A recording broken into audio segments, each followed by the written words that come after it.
معزز سامعین و ناظرین، السلام علیکم۔ اللہ تبارک و تعالیٰ نے انسانوں کی ہدایت کے لیے مختلف انبیاء کرام مبعوث فرمائے، جنہوں نے اپنی اپنی قوم کو توحید و رسالت کا پیغام سنایا۔ اس ویڈیو میں ہم آپ کو تقریباً 30 سے زائد انبیاء کرام کے مزارات مقدسہ کی زیارت کروائیں گے۔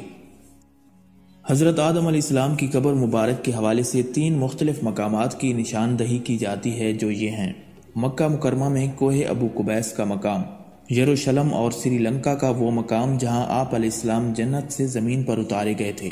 حضرت آدم علیہ السلام کا قد 60 ہاتھ کے برابر تھا۔ جب حضرت آدم علیہ السلام وفات پا گئے تو فرشتوں نے انہیں کنول اور پانی سے الگ الگ غسل دیا اور انہیں کفن کی کئی تہوں میں لپٹایا۔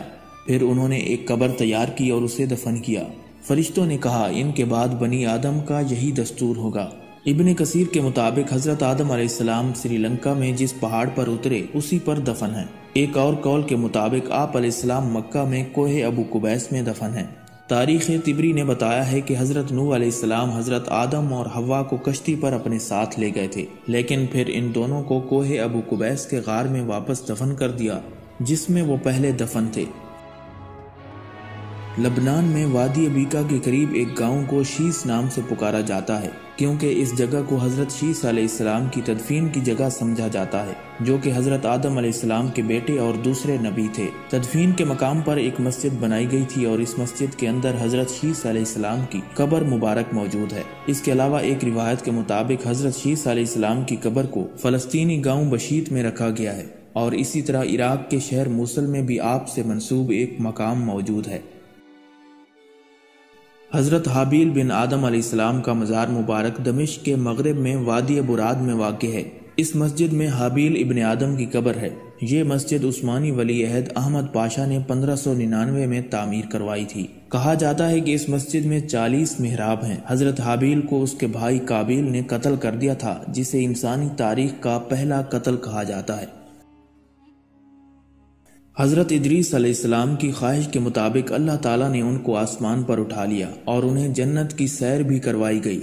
حضرت ابن عباس رضی اللہ تعالیٰ عنہ کہتے ہیں کہ حضرت ادریس علیہ السلام کو 6 آسمان پر اٹھا لیا گیا اور انہوں نے وہیں وفات پائی۔ کچھ لوگوں کا خیال ہے کہ حضرت ادریس علیہ السلام اور شیس علیہ السلام کو قاہرہ کے قریب گیزا سطح مرتفع پر 2 سب سے بڑے اہرام میں دفن کیا گیا تھا۔ یہ بھی کہا جاتا ہے کہ حران کے سبائیوں نے غزہ کی زیارت کی اور وہاں قربانیاں پیش کیں، کیونکہ ان کا خیال تھا کہ اہرام ان دونوں انبیاء کے مقبرے ہیں، لیکن یہ دونوں قول ضعیف سمجھے جاتے ہیں۔ مختلف ممالک میں کم از کم 5 ایسے مقامات ہیں جن کے بارے میں دعویٰ کیا جاتا ہے کہ وہاں حضرت نوح علیہ السلام کا مقبرہ موجود ہے۔ حضرت نوح علیہ السلام کا مقبرہ نخچوان آرمینیا کے مغرب اور ترکی کے مشرق میں، آذربائیجان کے ایک علاقے میں، نجف عراق میں حضرت امام علی رضی اللہ تعالی عنہ کی مسجد کے ساتھ، لبنان میں کرک نوح، حضرت نوح علیہ السلام کا مقبرہ نبی نوح مسجد ترکی میں، اس کے علاوہ لبنان میں بیکا نامی ایک مقام پر حضرت یوشع علیہ السلام حضرت موسیٰ علیہ السلام کے بہت قریب تھے اور ان کی وفات کے بعد بنی اسرائیل کے سردار کے طور پر ان کی جگہ پر فائز ہوئے۔ حضرت یوشع علیہ السلام حضرت یوسف علیہ السلام کے نواسے تھے۔ ان کا پورا نام یوشع بن نون بن افریم بن یوسف تھا۔ اگرچہ قرآن پاک میں ان کا ذکر نہیں کیا گیا، لیکن 2 مقامات پر ان کا ذکر آیا ہے۔ بنی اسرائیل کے مصر سے جانے اور 40 سال تک صحرا میں گھومنے کے بعد حضرت موسیٰ علیہ السلام بیت المقدس کے قریب انتقال کر گئے۔ حضرت یوشع علیہ السلام نے بنی اسرائیل کی قیادت کی اور انہیں جیریکو کے گرد و نواح میں لے گئے۔ یہ ایک شاندار شہر تھا جس میں بڑے بڑے محلات تھے۔ آپ نے 6 ماہ تک اس کا محاصرہ کیا اور پھر آخری حملے کے ساتھ تکبیر بلند کرتے ہوئے اپنے لشکر کو اندر لے گئے اور اسے فتح کر لیا۔ حضرت یوشع علیہ السلام کا مقبرہ استنبول کی بلند ترین پہاڑی بیکوز پر واقع ہے۔ اس مقبرے کی لمبائی 17 میٹر اور چوڑائی 4 میٹر بتائی جاتی ہے۔ آپ علیہ السلام 127 سال تک زندہ رہے۔ حضرت ابراہیم علیہ السلام نے اپنے خاندان کے ساتھ فلسطین میں کئی سال گزارے۔ ان کا مقبرہ فلسطین کے مغربی کنارے میں ہیبرون کی مسجد خلیل میں واقع ہے، جہاں وہ اپنی اہلیہ حضرت سارہ رضی اللہ تعالی عنہا کے ساتھ دفن ہے۔ ہیبرون کے مغرب میں ایک بلوط کا درخت ہے جسے ابراہیم کا بلوط بھی کہا جاتا ہے، اور یہ وہ مشہور مقام ہے جہاں حضرت ابراہیم علیہ السلام نے اپنے سفر کے دوران اپنا خیمہ لگایا تھا۔ بلوط کی عمر تقریباً 5000 سال بتائی جاتی ہے۔ مسجد خلیل کو مسجد ابراہیمی بھی کہا جاتا ہے۔ یہ مسجد آدھی فلسطین میں اور آدھی اسرائیل میں واقع ہے۔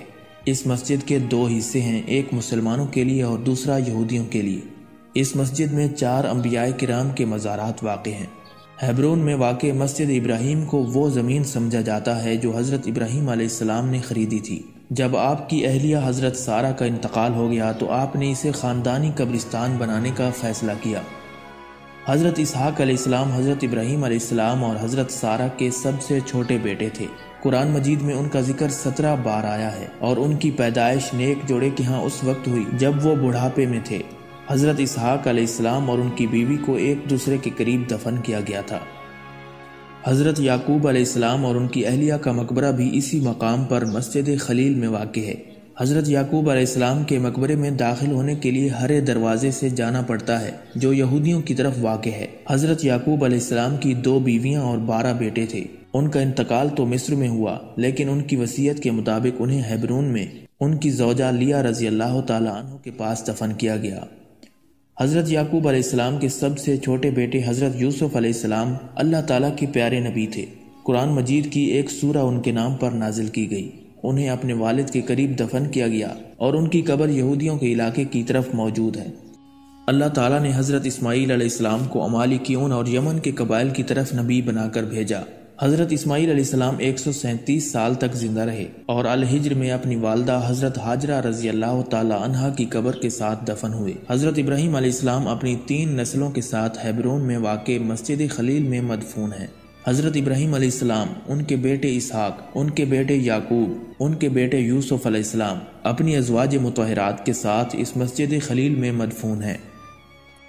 حضرت موسیٰ علیہ السلام کی قبر مبارک کی صحیح جگہ معلوم نہیں ہے، لیکن روایت کے مطابق سلطان صلاح الدین ایوبی نے ایک بار خواب دیکھا جہاں انہیں یہ جگہ دکھائی گئی۔ اس نے اس جگہ پر ایک مسجد بنوائی جسے سلطان بیبرس نے سال 1269 میں مزید وسیع کیا تھا۔ یہ خیال کیا جاتا ہے کہ حضرت موسیٰ علیہ السلام کی قبر انور مقام جیریکو سے 11 کلومیٹر جنوب میں اور یروشلم سے 20 کلومیٹر مشرق میں واقع ہے۔ قرآن مجید میں حضرت موسیٰ علیہ السلام کا نام 136 مرتبہ بیان ہوا ہے، جو کہ کسی بھی دوسرے نبی سے زیادہ ہے۔ یہ عمارت ایک بڑے مرکزی صحن پر مشتمل ہے جس کے چاروں طرف تقریباً 120 کمرے ہیں۔ مسجد کے دائیں طرف حضرت موسیٰ علیہ السلام کی تدفین کی جگہ ہے۔ حضرت ابو ہریرہ رضی اللہ تعالیٰ عنہ کی روایت کے مطابق حضرت موسیٰ علیہ السلام نے اپنی وفات کے وقت اللہ تعالیٰ سے درخواست کی کہ وہ انہیں مقدس سرزمین مسجد اقصی کی اتنا قریب موت دے کہ وہ اس سے پتھر کے پھینکنے کے فاصلے پر ہو۔ حضرت ابو ہریرہ رضی اللہ تعالیٰ عنہ کہتے ہیں کہ رسول اللہ صلی اللہ علیہ وآلہ وسلم نے فرمایا، اگر میں وہاں ہوتا تو تمہیں اس کی قبر سڑک کے قریب دکھاتا۔ حضرت یونس علیہ السلام کی قبر انور کے حوالے سے بھی کئی جگہیں مشہور ہیں، جن میں یروشلم، موصل اور عراق شامل ہیں۔ یروشلم میں موجود حضرت یونس علیہ السلام سے منسوب یہ مسجد ایوبیوں نے سال 1226 میں تعمیر کی تھی اور یہ ہیبرون کے شمال میں حلول نامی قصبے میں واقع ہے۔ یہ مزار کوہ نبی یونس پر بنایا گیا ہے جو مغربی کنارے پر فلسطین کی بلند ترین چوٹی ہے۔ حضرت یونس علیہ السلام کا نام قرآن مجید میں 4 مرتبہ آیا ہے۔ یمن میں واقع حضرہ موت نامی اس مقام کو حضرت ہود علیہ السلام کی تدفین کے بارے میں خیال کیا جاتا ہے۔ آپ علیہ السلام کو قوم عاد کی طرف نبی بنا کر بھیجا گیا تھا جو ان کی زبردست طاقت اور جسامت کے لیے مشہور تھے، تاہم اکثریت نے آپ کی دعوت کو مسترد کر دیا اور ایک طاقتور آندھی سے تباہ ہو گئے۔ قرآن پاک کی 11ویں سورت کا نام حضرت ہود علیہ السلام کے نام پر رکھا گیا ہے۔ ان کی تدفین کی جگہ شام میں ہونے کا دعویٰ بھی کیا جاتا ہے، لیکن اللہ تعالیٰ بہتر جانتا ہے۔ حضرت صالح علیہ السلام کا مقبرہ سلالہ سے تقریباً 200 کلومیٹر مشرق میں عمان کے علاقے میں ہدبن اور حاذق کو ملانے والی ساحلی سڑک سے تقریباً 2 کلومیٹر کے فاصلے پر ایک جدید سفید عمارت میں رکھا گیا ہے۔ اس مقبرے کی لمبائی تقریباً 10 میٹر ہے۔ حضرت لوط علیہ السلام کا مزار مبارک بحیرہ مردار کے قریب بنی نعیم کے قصبے میں واقع ہے۔ حضرت لوط علیہ السلام کا نام قرآن مجید میں 17 مرتبہ آیا ہے۔ حضرت لوط علیہ السلام کو اہل سدوم کی طرف نبی بنا کر بھیجا گیا تاکہ وہ انہیں اللہ تعالیٰ کی طرف بلائیں۔ یہ لوگ ہم جنس پرستی میں ملوث تھے، بہت بڑے مجرم تھے اور زمین میں فساد پھیلاتے تھے۔ اللہ تعالیٰ نے قوم لوط کا واقعہ قرآن مجید کی سورہ الشعراء میں بیان فرمایا ہے۔ فلسطین میں واقع یہ عمارت وہ جگہ سمجھی جاتی ہے جہاں حضرت سلیمان علیہ السلام نے اپنے عصا پر ٹیک لگاتے ہوئے وفات پائی۔ یہ اس وقت سکول کے طور پر کام کر رہا ہے۔ حضرت سلیمان علیہ السلام نے 30 سال حکومت کی اور ان کے عوامی کام زیادہ تر جنات سر انجام دیتے تھے۔ حضرت الیسع علیہ السلام کی قبر مبارک العجم گاؤں میں واقع ہے۔ یہ گاؤں سعودی عرب کے مشرقی علاقے قطیف صوبے میں واقع ہے۔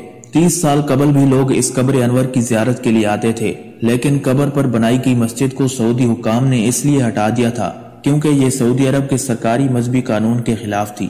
چنانچہ سعودی حکام کے خوف سے لوگوں نے مقبرے کی زیارت کرنا چھوڑ دیا تھا۔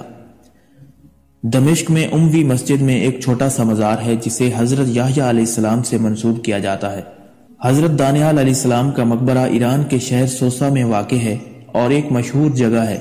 عربوں میں یہ روایت محفوظ ہے کہ حضرت دانیال علیہ السلام کو شہر سوسا میں دفن کیا گیا تھا۔ حضرت لقمان علیہ السلام ایک حکیم تھے جن کے لیے قرآن مجید کی 31ویں سورت کا نام سورت لقمان رکھا گیا۔ حضرت لقمان کے بارے میں خیال کیا جاتا ہے کہ وہ افریقہ سے تھے۔ قرآن مجید میں یہ نہیں بتایا گیا کہ حضرت لقمان علیہ السلام نبی تھے یا نہیں، لیکن بعض لوگ ان کو نبی مانتے ہیں۔ حضرت عمران علیہ السلام کا مقبرہ مغربی عمان کے علاقے زوفر کے شہر سلالہ میں واقع ہے۔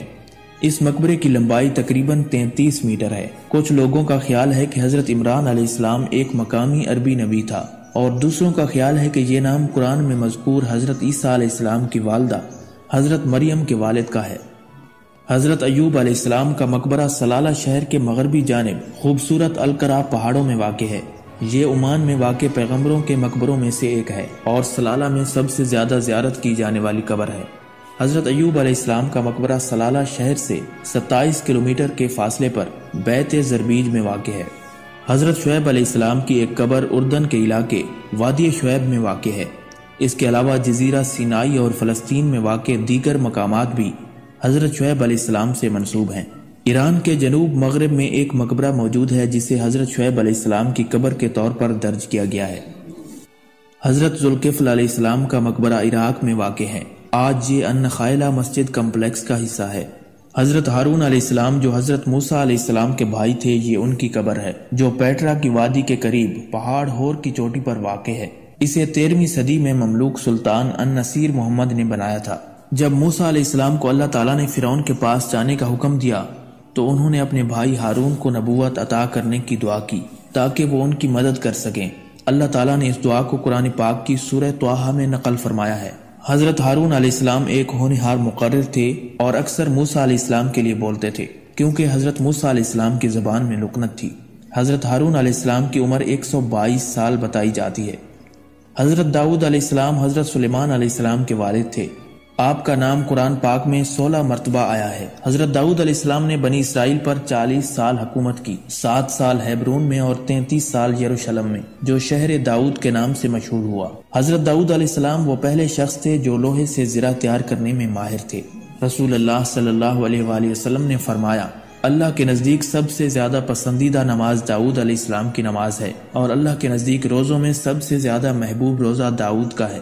اللہ تعالیٰ نے آپ علیہ السلام کو بہت پیاری آواز عطا فرمائی تھی جو اس سے پہلے کسی نبی کو نہیں دی گئی۔ جب وہ زبور پڑھتے تھے تو انسان، جن، پرند اور جانور عقیدت سے اسے سنتے تھے۔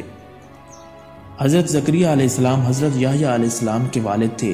حضرت زکریا علیہ السلام حضرت سلیمان علیہ السلام کی اولاد میں سے تھے۔ آپ علیہ السلام حضرت مریم کے سرپرست تھے جو حضرت عیسیٰ علیہ السلام کی والدہ تھیں۔ آپ علیہ السلام بڑھائی کا کام کرتے تھے۔ حضرت زکریا علیہ السلام کا مقبرہ بنی حضیر کے مقبرے سے متصل پتھر کی ایک قدیم یادگار ہے۔ حضرت شموئیل علیہ السلام کا مزار مبارک فلسطین کے ایک گاؤں میں پہاڑ کی چوٹی پر واقع ہے۔